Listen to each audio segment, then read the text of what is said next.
a new job, a new career right now because you have your commitments, you still want to finish your studies. I hope that this presentation here will give you a lot of information that will allow you to start that path right away, right? Doing some research, preparing yourself so you are ready when you decide to pursue that. And there's a key takeaway of this presentation. And there's one thing, I'm going to talk for about 30 minutes, I think. I want you to take one thing out of this presentation.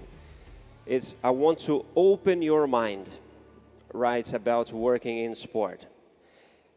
Really, I'm here to try to broaden your horizons. And I will explain more about that later. We're going to talk, as I said, we're going to start with where are the opportunities. I always, think where I should start because I talk to a lot of students that really are there about to start a career in sport. And it's funny because whenever I ask them, what is it that you'd like to do when you graduate? They tell me where they want to work.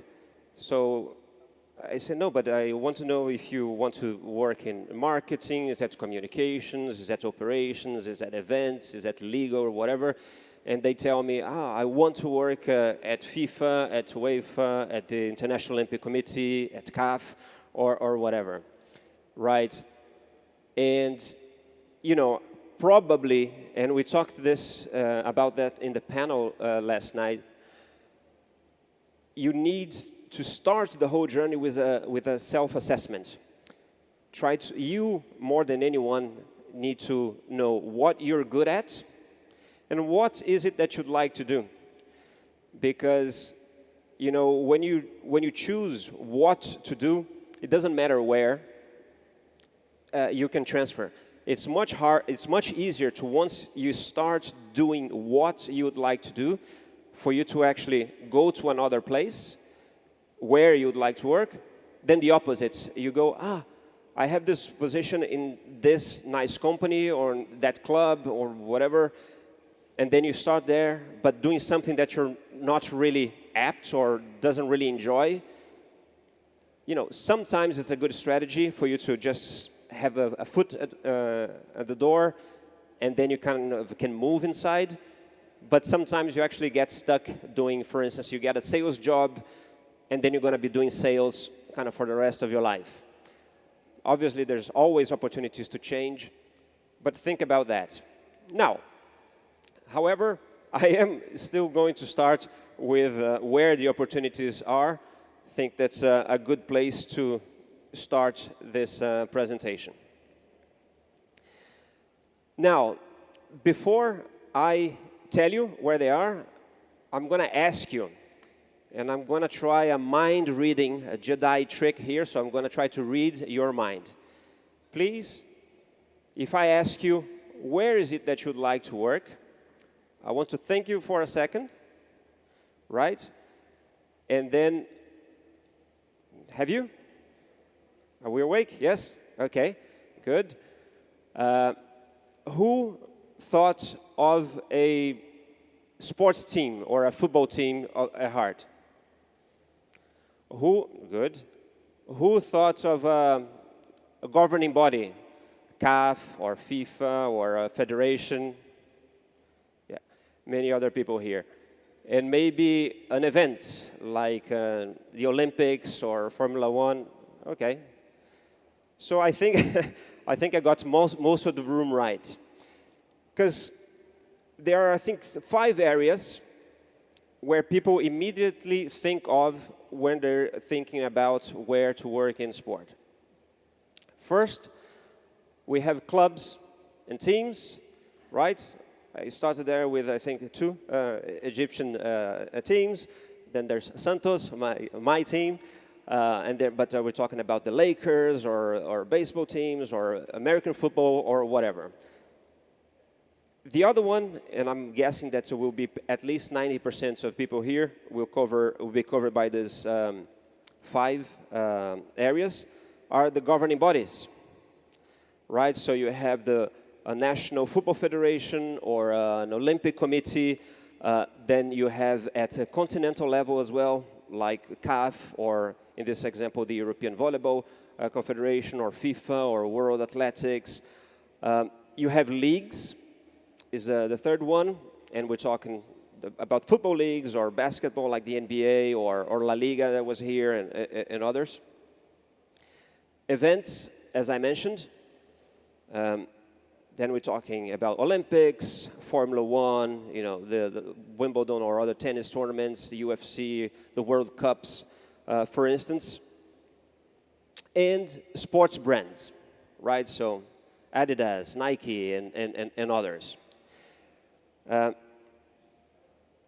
show of hands, who thought, when I asked you to think of where you'd like to work, thoughts of any of those categories? Yeah, I think a good number there. Great. Now, what I want you to think about is that it's much broader than you think. And I'm going to show you how much broader can that be. Right? So, I think the first one that I can start with are sports marketing agencies. And have you ever heard of sports makers? Yeah, I think they're in the room. They're a big one, but you might know the IMG. They're part of Endeavor Group, big group, Team Marketing, or Infront, or Sport 5. They're all big agencies, hundreds and hundreds of people working there. Big teams. Sometimes, you know, they're so important in the industry, and sometimes people don't realize that because they're on the background. Right? You have consulting firms, right, working there. There are some that are sport specifics, right? The three first ones there in the slides, and then you have some big ones, or the four big ones like the PwC or Deloitte or KPMG or EY. They all have sometimes in different countries sports practices, so you can go and do that as well. So if you're a consultant, you can work in sports as a consultant. Law firms. Are there any lawyers here? Of course, there are lawyers here. So there are large law firms that are not sports specific. That obviously take sports cases. And even if they don't, it's still a good training if you want to work in sport in the future. We'll talk more about that later on. And you do have several law firms that are specific or focused in sports. Broadcasters, right? And then you have the sports broadcasters that everybody knows, so ESPN or Sky Sports or beIN. And obviously you also have the traditional channels, right? They all have also sports department. So you can look at a career in sports at those. OTT platforms, for those who aren't familiar with that, that means over the top, basically means now channels that are delivered through the internet, right? And then DAZN is probably the biggest name out there. Fubo is a big brand in the US. Then you have even the sports organizations creating their own OTT platforms. So FIFA Plus is a good example of that. You have the NBA League Pass, and other sports have that too. Right? And digital content agencies, similar to the sports marketing agencies, that they do the traditional activation for sponsorships, that kind of thing. They're really focused now on digital. Right? So those are a few companies that are doing that. There are more. Startups, right? Technology companies. You know, someone told me, you know, that they have a technology background. I think was you there. Yeah, those are actually companies that you're not in a sports company per se, specifically, but you'll be working with sports companies directly with them. Or if you're in a sports company, you need to understand and be able to purchase those technology services, right? News and research on sport business. I really recommend you looking at those, right? This is actually how I started my career in sport. I actually started doing a master's degree. I came to Europe, or I went to Europe about 20 years ago. I did the FIFA Master program there. And then my first internship was at a company that did intelligence and commercial intelligence and news in sport. And then I went to FIFA for a bit, worked at the World Cup, and then went back to that company. Why those are an excellent place to start? Because since part of the job that they do is news, you'll be surrounded with people who are the most knowledgeable people in the sport, because they are covering, they are writing about it. So you're like a sponge, you learn a lot there. And all these companies and clubs and federations also subscribe to their services. So if you're actually in a commercial role or something like that, you also will be making a lot of contact with them. So you get to know a lot about that. Their business events, right? Great place to start as well, right? I mentioned here the Football Access Summit. For those that are maybe volunteering here or helping out, it's a great opportunity for them to have this interaction with some professionals. The best ones here are being noticed, right? There could be opportunities for them in the future. I had one volunteer doing an event for me, a young kid. He was like 18 from Bath University. And everyone that came to the event was super impressed with him. And like 2 or 3 recruiters that went there to recruit other people, more senior people, asked me, where did you find that person? And he left the event as a volunteer with 2, I think, job offers. Right, so I mentioned the World Football Summit, Leaders, Sportia, and there's so many others there. Sponsors, it's an interesting one. Obviously, most of the big brands here will be working in sport. Some will actually have dedicated departments for sport. However, they are not that big. You imagine that Coca-Cola will have a huge sports department, and not really, right? What they do is many, right? There is sports for Coca-Cola probably in Egypt and in different countries. So each place where they're based, they will be then sponsoring maybe the local league or something like that.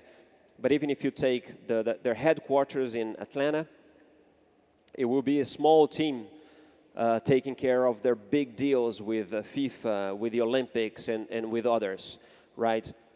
They actually work a lot with the sports marketing agencies that I said. So those are the companies that do a lot of their activation and work close with the sponsors. And Red Bull is a bit different. They are. We even debate if they're a beverage company or if they're an entertainment company nowadays, right? So they're a different beast, but there would be a lot of opportunities there too. Esports is something new. Yeah, who's into esports here? Who play games? Right, some people. Yeah, great. They're growing a lot. And then if you take the ESL, for instance, that's the esports league, they organize huge events. And we think of just people playing in their rooms, and they actually full arenas with thousands and thousands of people, huge events. Then you have the teams, obviously, that are run as professional teams as well. So they have the athletes, but they also have everybody, working behind the athletes so they can compete well. You have the makers of games, right? And you need people there dealing with the rights and with the right owners and making the contracts and I'm not talking about developing the games, but really the liaison between the makers and the sports business, right? Then there's big tech. I don't know if we talk about working in sports. Have we thought of Amazon or Apple or Google or Meta? Because sometimes we think of Amazon. We're talking about buying things and having shipped to your house in one day, or Apple's computers and your iPhone, and then you have Google and Meta, and they're all now involved in sports more and more. Apple played a big role in bringing Messi to the United States, right, with Adidas. And so, excuse me, there are opportunities in those type of companies as well.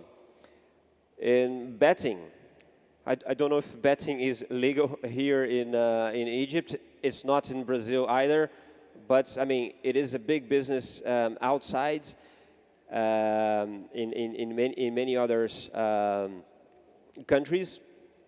And the most interesting thing, we're not only talking about the betting companies, which are, for instance, the first two that I gave as example in that slide.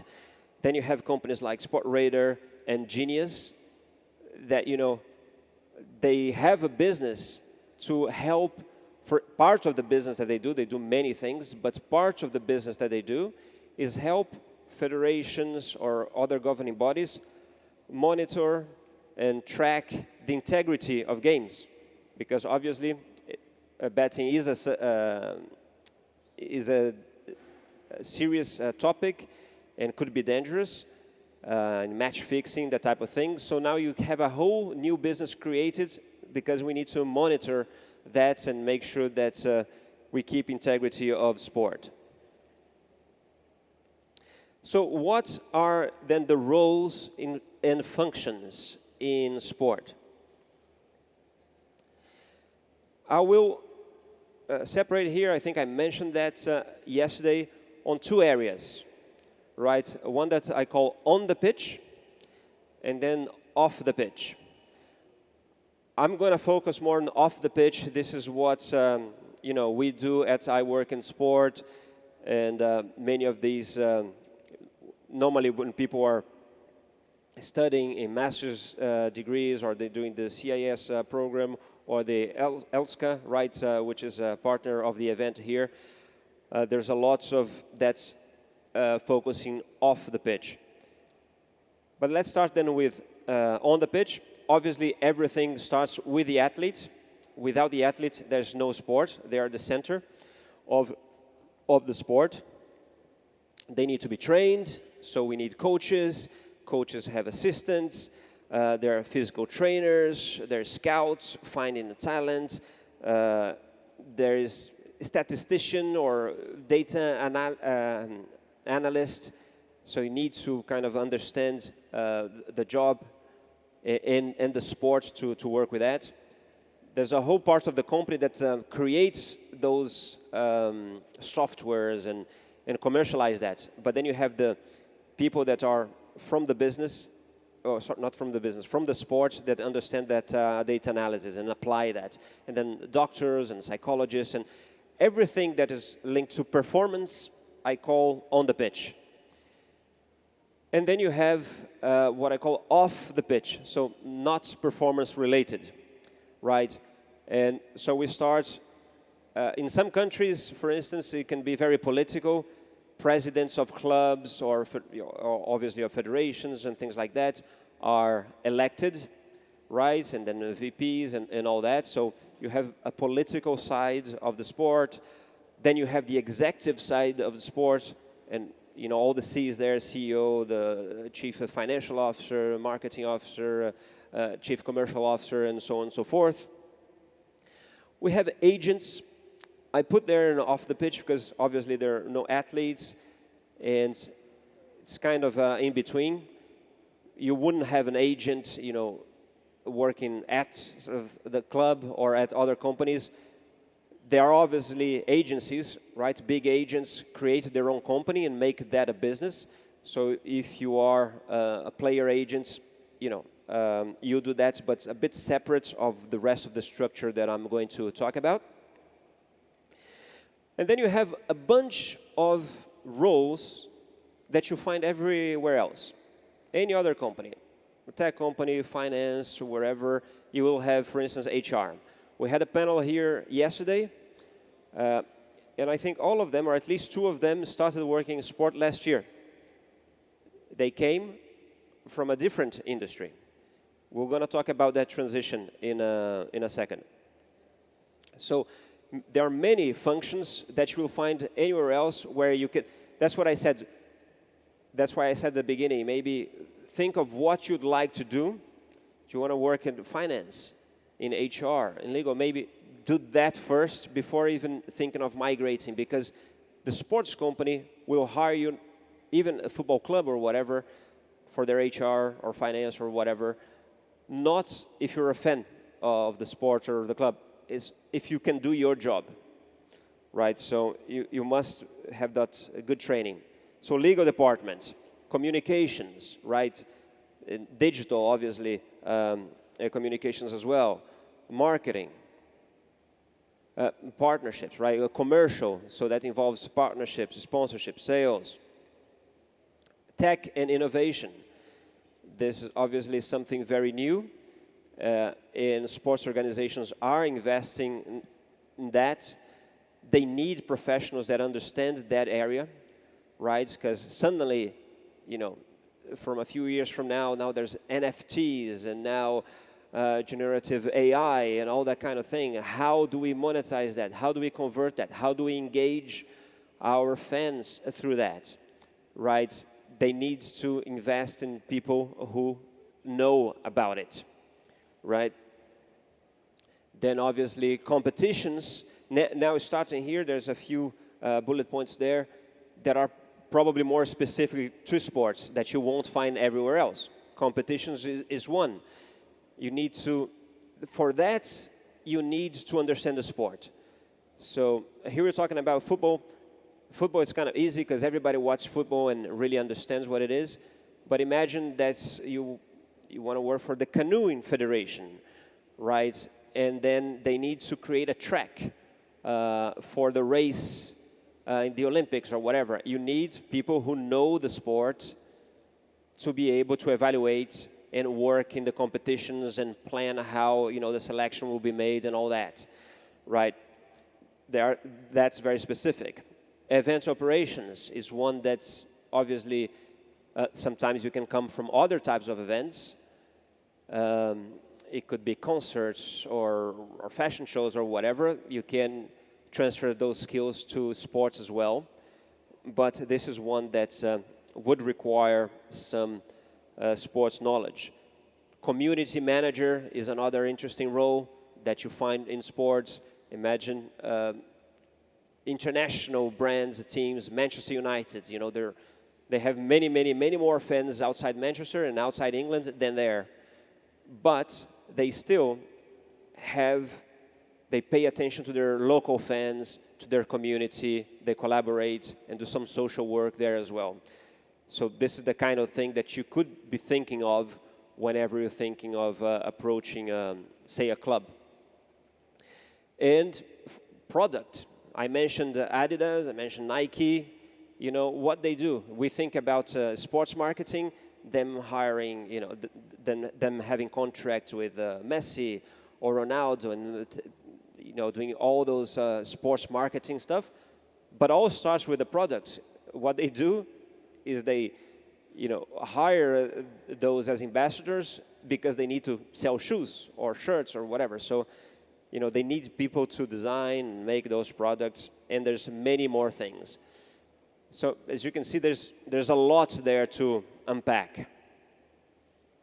Now let's get to, you know, bring it back to the title of the presentation, how to start a career in sports.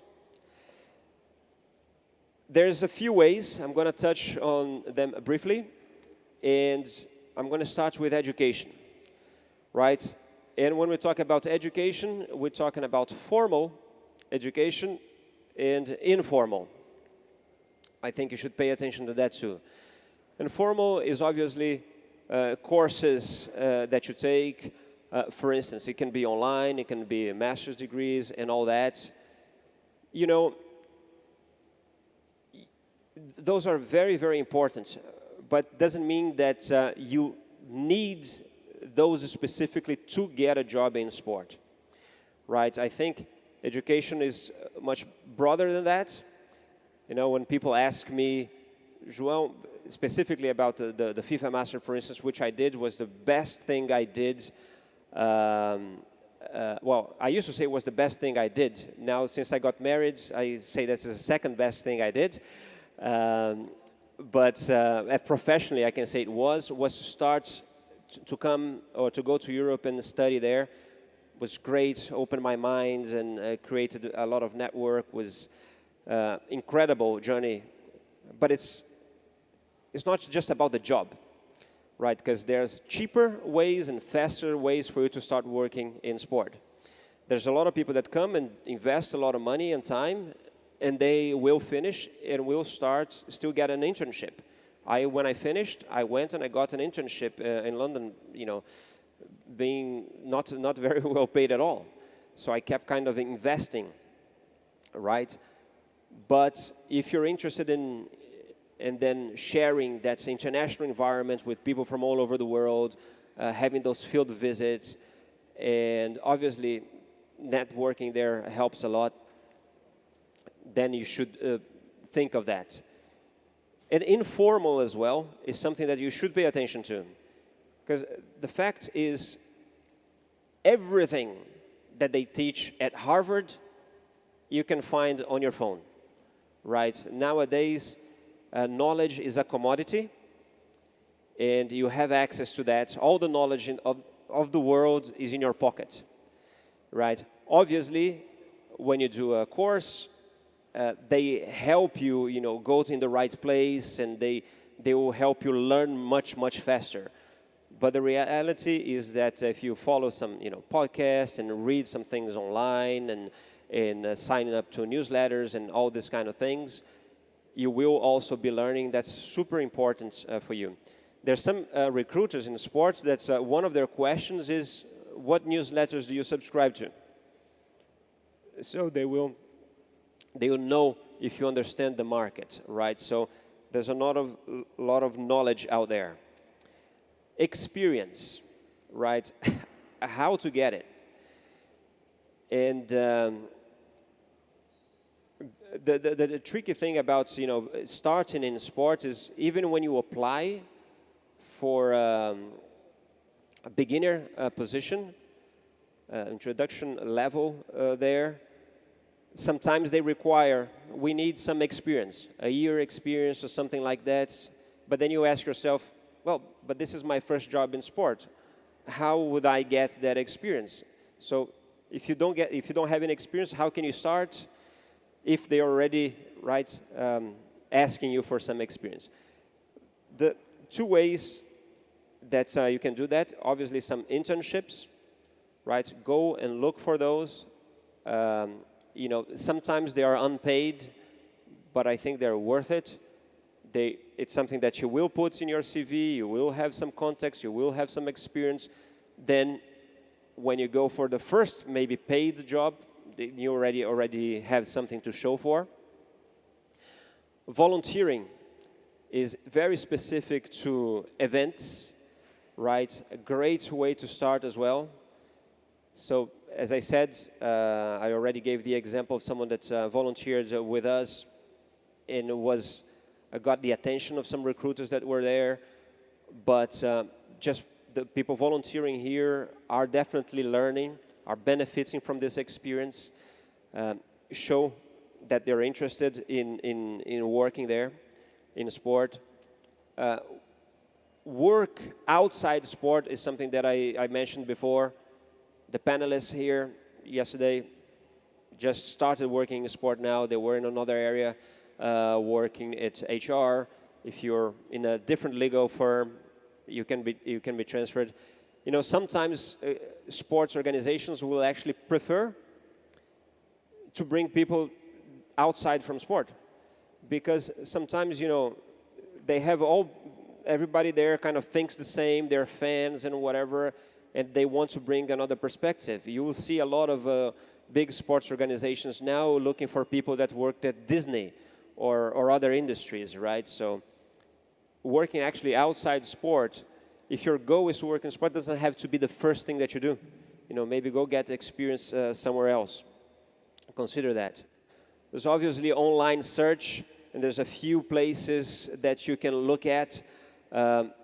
Companies, clubs, federations, websites. The large majority of them will have opportunities. You have specialized websites for that, job boards. I Work in Sport is one that we'll have there. So if you go iworkinsport.com/jobs, you'll find that. Here for Egypt or the MENA region, I don't know if there's one specific for that. We try to post opportunities in the region occasionally, but obviously we focus more in Europe and in America. LinkedIn, great. You must be there, right? It's a great place to be. Is anybody here not on LinkedIn yet? No? Everybody's in? Good. I will give you some tips about how to optimize your LinkedIn profile. You should be there. And also think that it's not only a place for you to find opportunities, but also to be found. I'll touch on that later. But I think this is the biggest job board there are at the moment, so a great place to work for opportunities. Networking. Very important word. Sometimes it's misinterpreted. Networking is not just meeting people and just giving away business cards. That's not what it is. It's something that you have to constantly do and do all the time, not only when you're looking for jobs. So you have to start now. And for those that are here, great place to be, right? Great place to be. Don't expect to have something immediate. That's not what networking is about, right? Also, have a strategy behind that. It's about what you can offer, right? Not what you can get from someone. So I get loads of messages of people asking me for help. I think everyone, or the large majority of people that's contacted me on LinkedIn that actually got to work with me came offering something to me. And it's not something about, can I do something for you? And then I have to go and find out or whatever. Someone who went, understand what I do, understand the sites, understand, my proposition, and think, oh, you know what, João, your LinkedIn is really good. You do a good job on YouTube. Your Instagram, not great. I'm good at that. I can help with this. Can I do something for you there? And give me examples. Don't just tell me what you can do. Show what you can do. And then it's very likely that someone will say, yeah, by all means, please, yeah, I need some help. And then that person will be very happy to help you along the way as well. Right? That's a way to be remarkable. That's another point. And reliable. So if you go after someone and you mention and you say that you could do something, don't overpromise, right, and under-deliver it. You have to do the opposite. I think I can help you, and then if you surpass expectations, it's great. You will be remembered. Job fairs, obviously, it's another way to do it. There aren't, I think, many out there. I know of some in the US, but outside the US, I think that we're still the only job fair out there, at least for international organizations. So if you have the chance, there will be more information about it. You can maybe attend the one that we're organizing. It will be in June. And lastly, you can create your job. What do I mean by that? Now, there is a trend there that I like to call the Uberization of work or jobs. So, sometimes companies won't really be hiring people for fixed-time jobs because of many reasons, but they will pay for people to do work for them and solve the problem. So you have consultancies, you have freelancing, and basically it's about you finding out, it is linked about the networking part, you kind of finding where the opportunity are, what kind of service I think you can help them with, and just go and do it, right? You don't need to be hired by a company to do work for them. This is something that you need to understand. So you can also go, it's not only if there are jobs advertised there that you can apply, right? If you find or discover a way that you can help someone, go on, create your own job. It is likely that you be hired. I think I covered, those are all the things that I wanted to cover. I'm going to go to some quick tips. And I'm going to start with there will be three topics that everybody asks me. It's about CVs, it's about interviews or job interviews, and a few specific about LinkedIn. On CVs, 5 pro tips. Customize your CV, right? People sometimes don't understand that. Whenever you apply for a job and you send a CV in, you must do a new CV for that position, right? It's not like your LinkedIn profile that is always sort of the same. Some people just bring their CVs and so here's my CV, here's my CV, here's my CV. Your CV is irrelevant if you don't know what job you're applying for, right? Because basically you need to show to the recruiter in 7 seconds or 12 seconds or whatever, they don't look much further than that, I can do the job that you're hiring for. So be specific about the job that you're applying. Then, I hope that everybody kind of knows that, but the industry really prefers that you put the order of your jobs from the most recent to the oldest. Sometimes people put it in chronological order, and the most relevant is always, or at least almost always, the most recent. People ask me as well, João, what is more important? Do I start with education, or is it my job? It really depends. It varies from what you're doing. It's what will stand out more.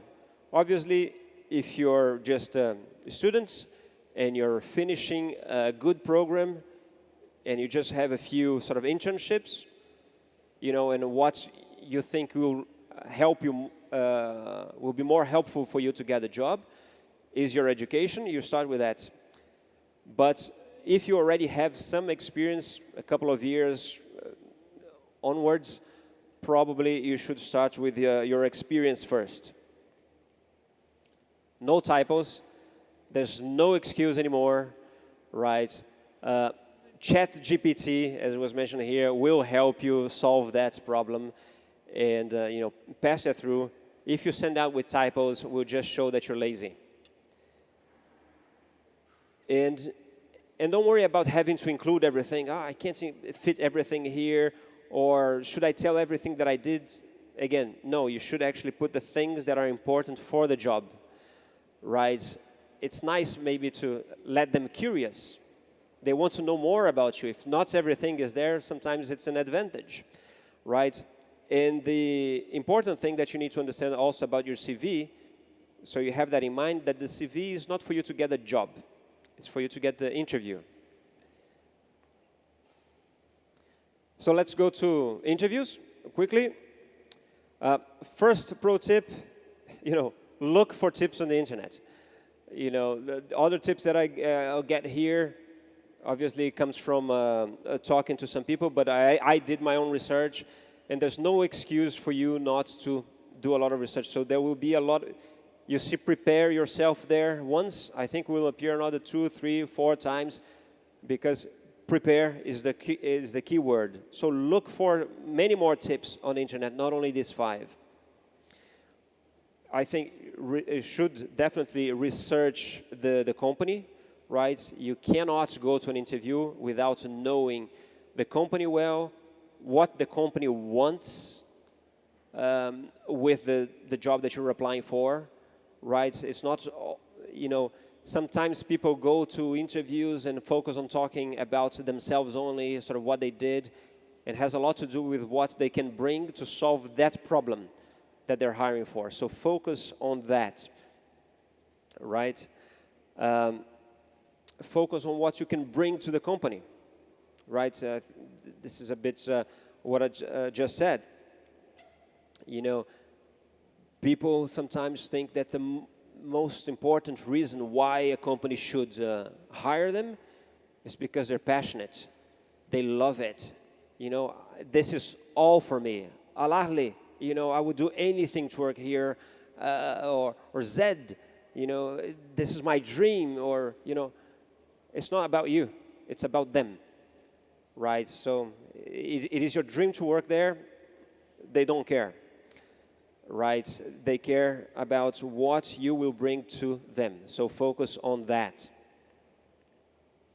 Another thing, people sometimes, you know, think that the interview is only they asking and you answering questions, right? And many of the recruiters would prefer to have a conversation with you.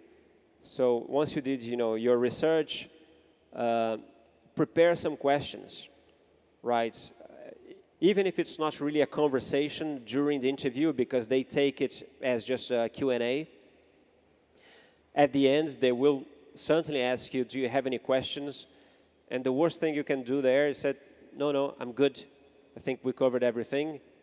They never cover everything. So be prepared to show that you want to know more. And it's not, oh, how much will I be paid? Leave that for a second interview or something, right? It's about, you know, the job that you're going to be doing. So prepare again. I said there's going to be a lot of prepare there. The worst thing you can do is actually to show up unprepared, right? And obviously, don't be late, okay? Be early, right? Bonus tip. Dress accordingly. What I mean by that, how do I dress? Suit and tie, or depends. Where are you going? Are you going to an extreme sports, you know, company? You know, it's a younger company, it's more laid back. If you show up in a three-piece suit and the guys, you know, interviewing you are in jeans and you don't understand the culture of the place, you know, that will reflect badly, I think, on you. So it's all about understanding where you're going to be. And finally, LinkedIn, I think it's a super important tool. You should use it properly, right? Obviously, I still get a few invitations without the picture profile or even the background. You should have a picture profile there. And hopefully that will be a professional one, right? That's not your Facebook, that's not Instagram, it's not TikTok, right? It is a professional tool. So you should have a professional picture. Super interesting thing there is you all have option to have a customized link. Very easy to do. Just Google how to do it. Mine, for instance, if you want to take notes and connect with me later, is linkedin.com. Then /in/ you can choose your name. Mine there is João@Frigerio. It's a little thing, but it looks better. It's more professional than just you know, some codes and numbers out there. Okay. Complete your profile. I would say, you know, the system tells you how much, you know, the percentage of completion of that. So I would try to complete as much as possible, because as I mentioned before, you know, they are the biggest job board in the world right now. But it's not only about you finding a job there. That is also a place where recruiters can find you, right? So make it easier for them. Be active as well. I think we talked about that in the panel as well, right? HRs are looking into that. You know, they will search your LinkedIn. They will try to understand a bit more about your profile. And so if you post appropriate content, again, it's not your Facebook, not your Instagram, right? If you actually use it wisely, it will be easier for them to understand who you are so professionally, and also will be easier for them to find you whenever they're looking for talent. And send personalized invitations, right? It is a bit annoying when you just get, people wanting to connect with you. I know that sometimes it happens, especially if you do it from your phone, but try to send a message, a short one, whenever you ask to connect with someone, right? I think that's it. I will open for a few minutes of questions. Just a couple of things. While we have this quick time for questions, I just want to mention two things that we're doing. So there are two QR codes there that I encourage you to click on and check it out. We're doing we mentioned, well, I'm not sure if I mentioned, I probably should have. We ask every year where you would like to work, right? The sports industry, or people wants to work in sport. We have a report called The Most Attractive Employers in Sport. We're going to the 4th edition. We have a survey out now, and there will be an award ceremony, as we always do at the job fair in Lausanne in June. And there's a QR code for you to complete a survey. It's a long one. It takes about 10 minutes. But to encourage you to do that, we're going to give an Amazon gift card to one of the people that complete that survey. And there's also a free ticket for the job fair there as well. And then, for those that are actually looking for programs and want to study, maybe study abroad in Europe and do a master's or online programs or something like that, we also have a quiz. iworkinsport.com/quiz. That one you can do in 1 minute. You just mark, what type of program or course you're looking for. Then that will give you a result and what this artificial intelligence will recommend. What are the courses that they will recommend to you? All right. I think this is it from me. Are there any questions there?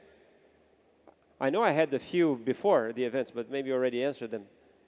I think there's one there or two there. No, I think they will bring you a microphone.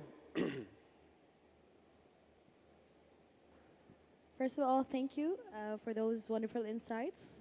I just want an advice or like a suggestion. So when you get rejected from an interview, do you suggest me to like reapply again, or probably ask them through email like, why do you think I got rejected? Do you have some tips for that? Yeah, listen, a good one. First of all, you should always, after the interview, maybe it's a tip that I should write down as well, have an interview, get back home, first thing you should do, write an email, thanking them for their time and all that, right? If you get a rejection, if there's no explanation whatsoever, well, if you already have an interview, they will probably have some explanation. And we'll hope that many companies will actually offer to have a call afterwards, maybe to explain. If not, I think you could ask. Just say, listen, thank you so much for the time. Would you have some time to have a quick call? Just maybe, I would like to understand how I can improve. You shouldn't get back to why wasn't I selected, It's more try to bring it to the positive side. Say, listen, I would really appreciate it if you could share some thoughts and that will help me learn or help me improve for another chance. And as per experience, I think most of the companies, they will do. They probably won't give you an explanation when they reject your application online, because sometimes they get thousands of applications and won't have time to do it. A lot of the rejections come from automated, tracking systems. But if they invite you for an interview, the large majority will give you some feedback. Okay? Thank you. I think there's another one there, and then I think one there. Is it working? Yes. Hi, I'm Jihad. Hello. I wanted to ask you if there's a chance to someone to work remotely with I Work in Sport, or does he have to be located at Europe? No, no. Funnily enough, good point. We actually work remote. So we're a small company. We have currently a team of 4, and not even all full time. I have a business partner in Portugal. I have one guy, I think my right hand at the moment, is an American guy working out of Bangkok. He's actually between Bangkok and Singapore. So we work remotely, and I have a designer in Brazil. So in Portugal, Bangkok, Brazil. I'm in Switzerland. So yeah, could certainly find people that can collaborate with us from wherever. Are there specific positions or vacancies you're looking for people? No, we don't have any opening at the moment. But if you go back to what I just said, Yeah. you know, we can have a chat later. I can give you some insights. But it's about you. I don't know exactly what you can do for us. You know what you can Yeah. do. So Okay. if you spot things where you think that you can help us, and not just tell me. Maybe you already come with, João, this is what I do, and can I sort of collaborate with you somehow? Maybe I'll say yes to that and ask you to do something else as well, right? But Thank you. think proactively like that. So I would love to have a, conversation with you later. Thank you. Sure. All Thank right. you. Yeah, of course. I just wanted, because she was asking about vacancies, I wanted to say that in the summit, there are already Right to Dream and 6 Yards, they have vacancies here. Ah, great. So there are. So whoever is looking for opportunities here, there are vacancies. Yes, there are vacancies. You can apply in 6 Yards booth and in Right to Dream. There are vacancies in sports. Thank you. That's great. That's great. So well done. Thank you. Thank you. Well done. I think there's one there.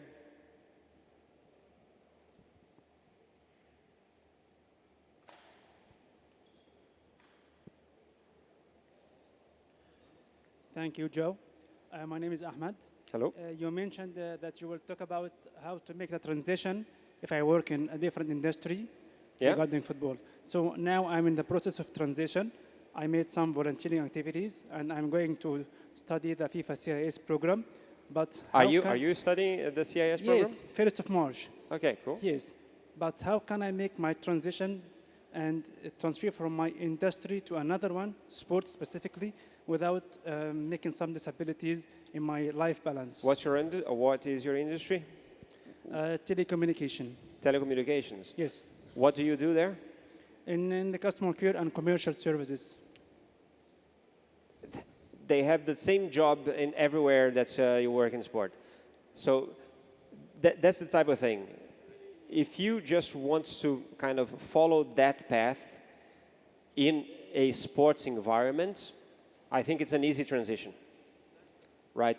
Obviously, if you suddenly decide that now what you want is actually do that operations or people that stay on the pitch side of the CAF competitions and something completely different, you want to do ticketing, logistics, or it's going to be more difficult. But if you're happy, with sort of that type of job, it's just like applying for another job. Just need to show that you can do that. So what if I need to be in a different industry, maybe the ticketing or legal function in sports, like maybe brand protection, maybe diversity and inclusion, because I have volunteered in some major tournaments working in these fields. So how can I make the transition if I'm going to do this? Listen, first you need to show that you can do that job, right? You need to think like this. Don't think with your head, think with the recruiter. And then think of who you'll be, competing against. If they're gonna, hire someone to do a job, and there's 100 candidates or 30 candidates or 10 or how many there are, if there's someone that can show to them better than you that they can do the job, they will probably get the job. Unless you also have your contacts, and then sometimes, the person that is hiring Yes, I knows do. you, you actually volunteered for them before, so they know that you can do it, they trust you, then you already done the job. You know, you did already the volunteering, you made your connections and things like that. But if you're simply applying, like everybody else, you need to show that you can do better than others. Now, I think it's easier to show that you can do, you know, the job that you're already doing. But if you want to transition, what you have to do is to show that you can do what you want to do. So do some more volunteering, do some more connections, prove to someone that you can do it, then you're likely to get that job. Okay. Thank you, Joe. Thank you. You know, I don't want to take much more time. I don't know if there's more questions. Are there one more? No? There's maybe the last one there. I have a question about a student who wants to apply for an international programs like the FIFA Masters program, Yeah. and how to increase my probability of acceptance here. Like I came from an engineering background, but I have a really good knowledge in business and business development, and I can add a lot. And this is what I'm passionate for. How to increase my probability to transact from the engineering background and get acceptance in a high-level industry like the FIFA Masters program, and to get accepted there. I know that they only accept a small number of applicants. Yep. I try to connect to them, talk to them, but I like everyone has its case. For someone like the people who are here, how to increase their probability of acceptance. Okay. Listen, it is really, I think, case by case, right? I think each course will have their own demands. They will show you what they evaluate, right? I think in the FIFA Master, I know that they will want you to have, I think the main criteria there, if I'm not mistaken, are you need to speak English in a good way, somewhat fluently, like you seem to do. You need to have a university degree, right? At least a bachelor. And you need to have some work experience. Doesn't have to be experience in sports specifically. Okay. That helps. If you have some work experience in sport, it's helpful. But if you don't do work experience, but you are a volunteer, you organize your own local football team, or you have any other sort of, you can showcase that you've been linked to sport and doing things in sport for a long time, that will also count for your application. Those are the main things. Then it's really about, you know, how well you can showcase that. Yeah. Sometimes, you know, it's not... if you have this many sort of points in your application, you get it, because it's a limited number of places. So if the applications in that year that you applied are very strong, then you might not make the cut. But if in the other year it's not that strong, you might actually make the cut. One thing that I think is also valuable is if you really want to do it, have you applied for that before? I will apply in the next batch. You will? Yeah. You know, many of the people that are selected for for that course in particular is a second-time applier, or sometimes even third. Yeah. You know, sometimes they stopped at the interview, they will get the feedback. Listen, you're not selected because A, B, or C, and in most cases they will encourage you to try again next year.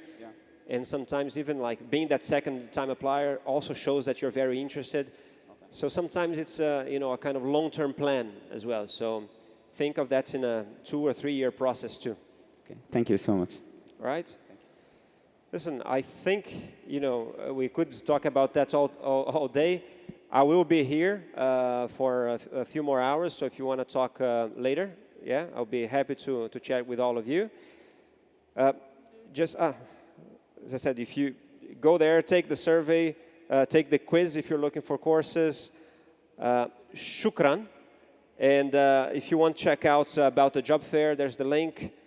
We have a community too, where the community we call We Work in Sport, right? So there are some office hours, some coaching sessions there. There are presentations from the previous job fairs that you can also find from the panelists there as well. And there's again my LinkedIn. If you want to connect, I'm available. I'll be happy to talk to you. All right? Shukran, and I'll see you soon.